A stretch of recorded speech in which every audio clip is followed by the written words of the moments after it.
Eh ben alors on est parti de Boscada un petit peu plus tôt que prévu car il y avait un petit peu de vent de sud-est annoncé et le port est pas du tout protégé, donc du coup on a préféré partir plus tôt pour éviter de la casse matérielle et après on a traversé le détroit des Dardanelles. C'est toujours sympa de se faire ce petit détroit là parce qu'il y a un beau moment d'histoire qui s'est passé dans ce détroit et bon, quand on voit les forts et tout ça, c'est très joli.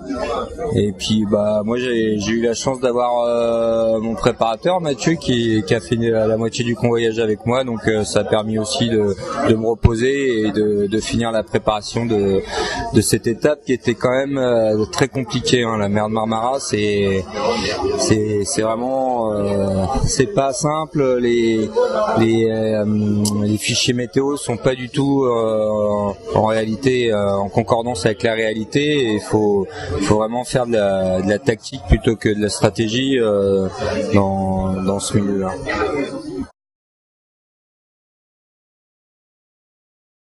C'était une épreuve assez intense avec des longs parcours, deux grosses étapes plus longues que sur la Figaro, donc ça a permis de mettre au point un peu le bateau sur une configuration large. Et on s'en est plutôt bien tiré à chaque fois, donc plutôt assez satisfait de cette course là, et on attend que les derniers franchissent la ligne pour avoir les temps cumulés, mais a priori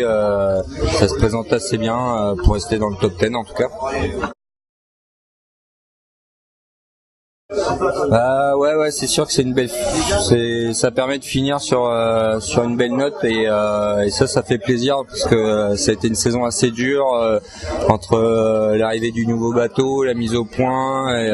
la création du pôle. C'était quand même assez chargé, et finir sur une bonne note comme ça à Istanbul, c'est bien. Ça veut dire qu'on a la place dans le milieu, ça veut dire qu'en travaillant on va pouvoir aller encore un peu plus haut, et puis le prochain objectif ça sera la Transat l'année prochaine qui nous emmènera en Martinique en solitaire, et donc ça va être l'axe de travail pour cet hiver.